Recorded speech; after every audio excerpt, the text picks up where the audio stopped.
অর্থাৎ আমরা এখানে কি দেখব, বাক্যের, জি, আমরা এখন আমাদের যে সেকেন্ড পার্টের জন্য মূল আলোচনা শুরু করতে পারি।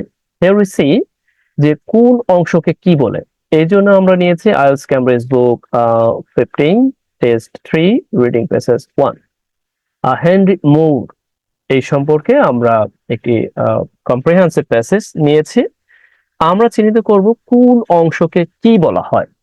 আমি র্যান্ডমলি আপনাদেরকে প্রশ্ন করব, আপনারা তা মেসেজের মাধ্যমে উত্তর দিবেন। দেখুন, জাস্ট পয়েন্ট, অর্থাৎ আমি যেটা বলবো পয়েন্ট, জাস্ট পয়েন্টটা বলবেন, আর কিছুই না, যে কোনটাকে কি বলা হয়। ওকে, ওকে, আমি র্যান্ডমলি প্রশ্ন করব। জি, আমি যদি আপনাদের কাছে প্রশ্ন করি, এই অংশটাকে, পুরোপুরি এই অংশটাকে চিহ্নিত করছি রাইট নাও, এই অংশটাকে কি বলা হয় গ্রামের ভাষায়? The seventh child of Raymond Moore.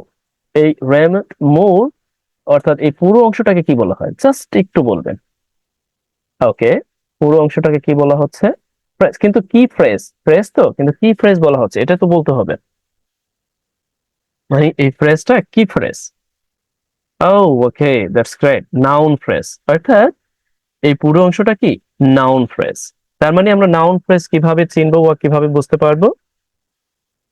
Okay, noun phrase that means হচ্ছে আমরা দেখবো যে এক বা একাধিক নাউন পরপর যুক্ত হয়ে, অথবা আমরা এক বা একাধিক নাউন দেখবো যে সেটা হচ্ছে অফ যুক্ত হয়ে বা অন্যান্য প্রিপজিশন যুক্ত হয়েও এক বা একাধিক নাউন একসাথে ব্যবহার হয় এবং একক একটি অর্থ দেয় অনেক সময়। Okay, the seventh child of Raymond Moore, অর্থাৎ রেমন্ড মুরের সপ্তম আহ, সন্তান, ওকে, ছিল কি হেনরি মুর।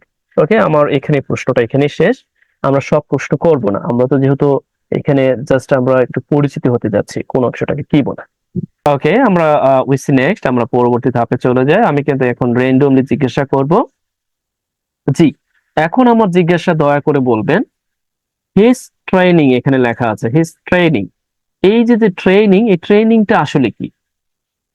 জি, এই ট্রেনিংটা কি বলতো? মানে গ্রামার ভাষায় ট্রেনিং কে কি বলা হচ্ছে, আর এই হিজ কে বা কি বলা হচ্ছে? জি, কেউ একজন বলবেন, বা আপনারা সবাই চেষ্টা করুন যার যার জায়গা থেকে। এখানে বলা হচ্ছে যে যে তাকে কি, মানে তার যে ট্রেনিং এটা কি বাদ দিতে হয়েছিল, বাদ দিতে হয়েছিল, বাধ্যবাধকতা বোঝাতে এই হ্যাড টু ব্যবহার হয়েছে, অর্থাৎ তাকে কি এটা পরিত্যাগ করতে হয়েছিল, তার যে প্রশিক্ষণ, এই 1917 সালে।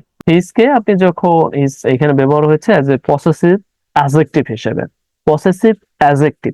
ওকে, আর ট্রেনিং এজ এ নাউন, আমরা জানি যে নাউন হিসেবে বসতে পারে কি, নাউন হিসেবে বসতে পারে, সাধারণত নাউন হিসেবে বসে জেরা।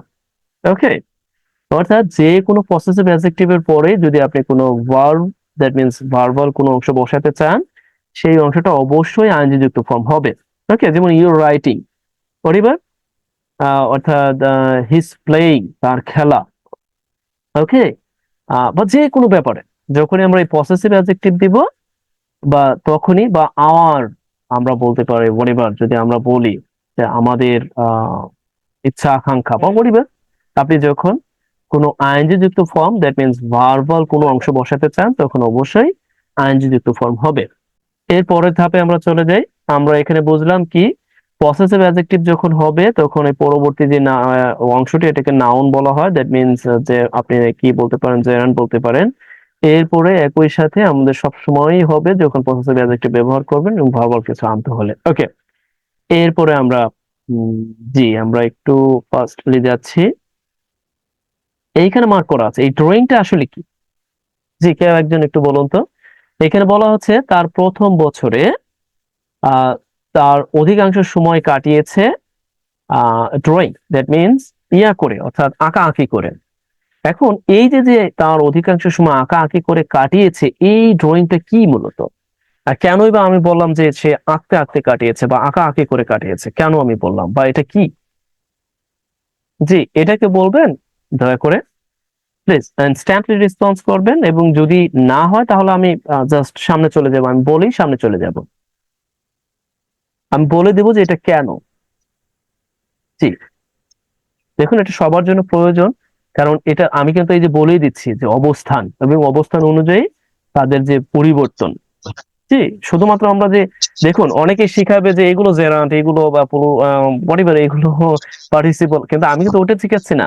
আমি শিখাচ্ছি আপনাদের এগুলোর অবস্থান এবং একই সাথে এগুলো আপনি কিভাবে ব্যবহার করবেন। কারণ এগুলো শুধুমাত্র শিখে রেখে দেওয়াটাই ব্যাপার না, বা রেখে দেওয়াটাই শেষ না। আপনি কিভাবে ব্যবহার করবেন বা কেন এগুলো এখানে হলো। ওকে, আমরা কিন্তু গ্রামার শিখছি না, আমরা শিখছি ওভারঅল সবকিছু। ঠিক আছে।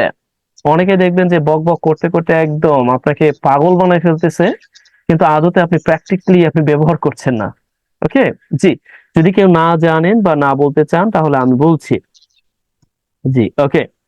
অর্থাৎ আমি কিন্তু আপনাদেরকে বলেছিলাম, যদি এমন হয়, অর্থাৎ মেয়েটি কান্না করতে করতে, সরি টু সে, আবারও ওকে, যদি এরকম হয় যে মেয়েটি কান্না করতে করতে তার মায়ের কাছে গেল, ছেলেটি বল খেলতে খেলতে হোয়াটএভার কোথাও গেল, বা এই যে যে খেলতে থাকা, খেলতে খেলতে বা দ্বিত্ব যে ব্যাপারটা আছে, এই ব্যাপারটাকে আমরা ইংরেজিতে বোঝার জন্য সাধারণত অর্থাৎ সাধারণত আমরা ওই ভার্বটিকে আইএনজি যুক্ত ফর্ম করে অ্যাজ এ পার্টিসিপল হিসেবে, অ্যাজ এ প্রেজেন্ট পার্টিসিপল হিসেবে শেষের দিকে বসিয়ে দিচ্ছি।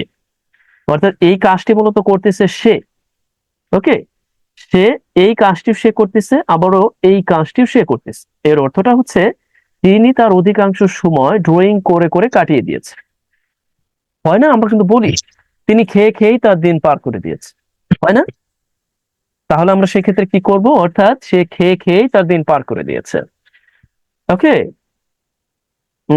এই এরকম তো আমরা সচরাচর বলি, বা আমরা বলতে পারি সে উঠতে উঠতে পাখিটি নিচে পড়ে গেল, হতেই পারে। সেই ক্ষেত্রে আমরা কি, অর্থাৎ উঠতে উঠতে যে ইংরেজিটা আছে তা আমরা এইভাবে কি আইনজি যুক্ত ফর্ম করে শেষের দিকে বসিয়ে দেব এই নাউন বা নাউন ফ্রেজের পরে, হোয়াটএভার এখানে যেটাই থাকুক না কেন। ঠিক আছে। জি, আশা করছি এইভাবে আমরা নিজেরাও বাক্য তৈরি করতে পারবো। জি, এখন বুঝতে পারছেন? ওকে। এইরকম যদি আবার কোনো ইয়া দেখি তাহলে আমি আবার জিজ্ঞাসা করব যে আসলে বুঝতে পারছেন কিনা।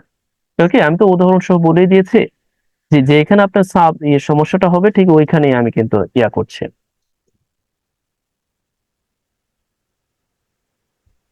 ওকে, আমরা ওকে, এইখানে আমরা দেখবো, কিন্তু এটা আমরা একটু দেখছি, আমরা একটু তড়িৎ আসতে যাই। এই অ্যাজ এখানে কি হিসেবে ব্যবহার হয়েছে। অ্যাজ কিন্তু দেখুন, অ্যাজ এর ব্যবহারটা কিন্তু অনেক। অ্যাজ এর অর্থটা, অ্যাজ কখনো ব্যবহার হয়, sorry to say, okay, as কখনো ব্যবহার হয় অর্থ দিতে, হিসাবে অর্থ দিতে। ওকে, হিসাবে অর্থ তাহলে এখানে দিতে। কনজাম্পশন হিসেবে উঠেছে। ওকে, জি, অ্যাজ এখানে ব্যবহার হয়েছে অ্যাজ এ কনজাংশন হিসেবে। আমরা জানি যে হিসাবে হিসাবে ব্যবহার হয়। ওকে, হিসাবে, তারপরে মতো অর্থ দিতে, তারপরে আমরা জানি কনজাংশন, আবার আমরা জানি কারণ বোঝাতে, আবারও যেহেতু বোঝাতে। ওকে, আবার যখন বোঝাতেও ব্যবহার হয়, কিন্তু এখানে ব্যবহার হয়েছে as a conjunction. Okay, that means হচ্ছে সাবঅর্ডিনেটর ক্লোজ তৈরি করতে, দ্যাট মিনস একটি ডিপেন্ডেন্ট বাক্য তৈরি করার জন্য এই অ্যাজ এখানে ব্যবহার হয়েছে। অর্থাৎ অ্যাজ এখানে ব্যবহার হয়েছে, এর অর্থটা হচ্ছে যেহেতু। ওকে, যেহেতু, অর্থাৎ যেহেতু তিনি, অর্থাৎ তড়িৎ গতি বা ক্রমবর্ধমান, মানে আহ, অর্থাৎ তাড়াতাড়ি কি, এই যে প্রাইমেটিভ, ওকে, এই যে ফর্মস অফ আর্ট, অর্থাৎ আর্টের যে প্রাচীন কালের যে গঠনগুলো আছে তাতে তিনি আগ্রহী হয়ে উঠছিলেন, মানে ক্রমান্বয়ে। এরপর টার্ন অ্যাওয়ে। ওকে, একটা গুরুত্বপূর্ণ ব্যাপার, আমরা এগুলোকে একটু শিখে ফেলবো। অর্থাৎ টার্ন অ্যাওয়ে হলে অর্থাৎ মুভ করা এক জায়গা থেকে আরেক জায়গায়। ওকে, আবার এই টার্ন আরো কয়েকবার দেখবো আমরা। ঠিক আছে, আমরা এটা একটু মাথায় রাখবো, এগুলো কিন্তু অত্যন্ত জরুরি। আপনি জানেন না যে এগুলো, এই যে এই জন্যই বলি, যদি আপনি আইএলটিএস এর রিডিং প্যাসেজ গুলোকে ভালো করে রপ্ত করতে পারেন, আপনি ডেফিনেটলি বস হয়ে যাবেন। মানে আপনি, হয় না ওই যে অনেকে শুধুমাত্র ইয়া পড়েন, মানে গিয়ে কি করেন, শুধুমাত্র এই হুটহাট করে জাস্ট আপনি প্র্যাকটিস করতে গেছেন তখন পড়ে যাচ্ছেন, কিন্তু আপনি কিন্তু পুঙ্খানুপুঙ্খ রূপে পড়ে এই ব্যাপারগুলোকে শেষ করছেন না। এগুলো কিন্তু গ্রামাটিক্যাল, এত গ্রামাটিক্যাল ফাংশন আছে, স্ট্রাকচার আছে, আপনি ধরে নিবেন এগুলোকে কি হিসেবে পড়ছেন, অর্থাৎ আপনি এইগুলোর অবস্থান জানার জন্য পড়ছেন, কোনটাকে কি বলে, এইটার অর্থ যে এইটা, এটা জানার জন্য পড়ছেন। এই ব্যাপারগুলো যদি আপনি, বেশি না, সবগুলো না, 4 থেকে 5টাও যদি ক্যামব্রিজ বুক আপনি শেষ করতে পারেন, আমি মনে করি যে আপনি অনেকাংশেই grammatical function, structure, different type of যেই ধাপগুলো আছে আপনি অতিক্রম করে ফেলবেন। তবে এই জন্য আপনাকে অবশ্যই একটু মানে সময় দিতে হবে, একটু লেগে থাকতে হবে, ঠিক আছে? জি। এরপরে এইখানে আমার স্যার, জি জি, হ্যাঁ বলুন প্লিজ। স্যার এখানে ইন্টারেস্টেড, এই যে উপরে ইনক্রিজিং ইন্টারেস্টেড, এটা তো পাস্ট পার্টিসিপল নাকি স্যার? হ্যাঁ হ্যাঁ এখানে কি হ্যাঁ, কি হতো? জি জি। মানে এই ইন্টারেস্টেড এর জায়গায় যদি ইন্টারেস্টিং দিতাম তাহলে কি হতো? না না না, তখন অর্থটা কি হতো আমি একটু বলে দিচ্ছি। এই জন্য কিন্তু আমি কিছু আপনাদের দিয়েছি, আহ অর্থাৎ পার্টিসিপলের একেবারে আমার ফার্স্ট যে ক্লাসটি আছে সেখানে কিন্তু স্পষ্ট ভাবে বলেছিলাম, যখন আইনজি যুক্ত হয় একটা অ্যাডজেক্টিভ অর পার্টিসিপল তখন কি অর্থ দেয়, আর যখন ইডি যুক্ত হয় তখন কি অর্থ দেয়, এটা কিন্তু আমি স্পষ্ট ভাবে লেখা আছে। আপনি কি পড়েছিলেন? আমরা এটা একটু দেখি। এই যে যে ট্রাভেলিং, এটা আপনারা বলবেন এটা আসলে কি হিসেবে এখানে ব্যবহার হয়েছে, আমি কিচ্ছু বলবো না, এটা আপনাদের দায়িত্ব। জি। অর্থাৎ after graduating, that mean spend the time, okay, the first 6 month of, okay, 1925 সালের প্রথম যে 6 মাস। আর বলবো না, এই বাকিটা আপনি বলবেন ট্রাভেলিংটা আসলে কি। অবশ্যই বলতে হবে আপনাদের, এতক্ষণে আমরা যা বুঝেছি তার উপর বেসিস করে আপনি বলবেন। Present participle. Okay, present participle, এর অর্থটা কি দাঁড়ায়? স্যার ভ্রমণ কি করেছে নাকি? ওকে, এর অর্থটা, জি আপনি আপাতত একটু মিউট করেন, আমি বলছি। জি, আমরা যখন বলেছি কিন্তু ইতিমধ্যেই যে যখন আমরা শেষের দিকে, সাধারণত শেষের দিকে বলেছি আইএনজি যুক্ত ফর্মটা হচ্ছে, অর্থাৎ যখন আমরা দেখছি যে একটি ভার্ব ব্যবহার হয়েছে, এরপরে কি একটি নাউন বা নাউন ফ্রেজ ব্যবহার হলো, তারপরে দেখতে পাচ্ছি আরেকটি ভার্ব, অর্থাৎ এই ভার্বের কাজটিও কি এই মূল নিজেই করছেন, অর্থাৎ প্রেজেন্ট পার্টিসিপল। আর প্রেজেন্ট পার্টিসিপলের অর্থটা তখন দিবে যে দ্বিত্ব অর্থ দিবে, অর্থাৎ ভ্রমণ করতে করতে বা ভ্রমণ করে। আপনি বলতে পারেন ভ্রমণ করে কাটিয়েছে অথবা ভ্রমণ করতে করতে কাটিয়েছে। তার মানে এই 1925 সালের প্রথম 6 মাস ফ্রান্সে ভ্রমণ করতে করতে কাটিয়ে দিয়েছেন। আমার কথাটা কি এখন বুঝতে পেরেছেন? অথবা তিনি ভ্রমণ করে কাটিয়ে দিয়েছেন, একই কথা, ভ্রমণ করতে করতে অথবা ভ্রমণ করে কাটিয়ে দিয়েছেন।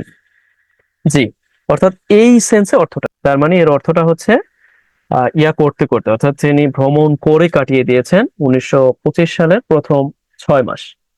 ওকে। জি। এরপরে আমরা একটু চলে আসি। ওকে, এইখানে একটু ব্যাপার আছে। এইখানে হুইজ কাকে রিফার করেছে, এটা কেউ আমাকে যদি একটু বলেন, এই হুইজ কাকে রিফার করেছে? ওকে, না, ওকে, জি। Strong structure. ইমিডিয়েট যে নাউনটি আছে, সাধারণত আমি বলেছিলাম যে যারা বা যেই রিলেটিভ প্রোনাউন যখন ইমিডিয়েট নাউন বা নাউন ফ্রেজকে অথবা বাক্যের পূর্ববর্তী বাক্যের কোনো নাউন বা নাউন ফ্রেজকে রিফার করবে, তখন সেই বাক্যটি সাধারণত আমরা বলি যে রিলেটিভ ক্লোজ হিসেবে বিবেচিত হয়। এইখানে মূলত একই রিফার করেছে, কারণ হুইজ দিয়ে কিন্তু মুরকে রিফার করা যায় না, মুরকে রিফার করতে হলে হু লাগবে। হু। জি জি। ওকে, ইতিমধ্যে আমাদের সময় অতিবাহিত হয়ে গিয়েছে, আমাদের লাস্ট একটি পার্ট আছে, আমরা এতটুক আমরা ওকে আর একটু না করলেই নয়, একটু করতে পারি, আলোচনা করতেই পারি। ওকে, এইখানে আমরা দেখি টিচিং ব্যবহার হয়েছে। জি, এই টিচিং এখানে কি হিসেবে ব্যবহার হয়েছে? ওকে, সেই ক্ষেত্রে আমরা এটাকে কি বলতে পারি? ওকে, জি, যে ওকে জেরান বলতে পারি। তার মানে ভার্বের পরে যখন ভার্ব ব্যবহার হয়, তবে সবসময় কিন্তু জেরান্ট হয় না, কিছু সময় আমরা দেখি কিন্তু পার্টিসিপলও হয়। সেই ক্ষেত্রে আমরা লক্ষ্য করি যে কোনো প্যাসিভ বাক্য সাধারণত আমরা লক্ষ্য করি যে পার্টিসিপল হচ্ছে, অর্থাৎ এই আইনজি যুক্ত ফর্মটা অনেক সময় পার্টিসিপল অর্থ দিচ্ছে, প্রেজেন্ট পার্টিসিপল। ওকে, ওকে, এখানে আছে মুভ টু, অর্থাৎ ওই যে টার্ন অ্যাওয়ে পড়ে এসেছি, মুভ টু আর টার্ন অ্যাওয়ে অনেকটাই কাছাকাছি শব্দ, অর্থাৎ এক স্থান থেকে বা অন্য স্থানে। ওকে, ওকে, মাই কোয়েশ্চেন ইজ, আমরা খুব বেশি দেরি করব না। এখানে আছে critics. who had begun to think that more, that means যারা সমালোচক এরা ভাবতে শুরু করেছিল যে Moore had become less revolutionary, অর্থাৎ মুর হয়েছিল মানে স্বল্প বিপ্লবী, were proven wrong. Okay, were proven wrong, that means তা মিথ্যা প্রমাণিত হয়েছিল। ওকে, অর্থাৎ সত্য প্রতীয়মান হয়নি। আমার প্রশ্নটা হচ্ছে এই ওয়ার প্রুভেন মূলত কাকে, অর্থাৎ কি জন্য আমি এই প্যাসিভ ফর্মটা এখানে বসিয়েছি, অর্থাৎ মূলত কাকে রিফার করেছে, অর্থাৎ কাকে রিফার করেছে বলতে অর্থাৎ কোন সাবজেক্টের বেসিসে বা কিসের বেসিসে এই যে প্যাসিভ ফর্মটা ব্যবহার হয়েছে। ওকে, মানে এখানে কি মুরকে নির্দেশ করেছে কিনা, এখানে ক্রিটিক্স কে নির্দেশ করেছে কিনা, জাস্ট এটা বলবেন, অর্থাৎ কাকে নির্দেশ করেছে, মুরকে না ক্রিটিক্স কে, মানে যারা সমালোচক এদেরকে, জাস্ট এতটুকু, আর কিছুই না।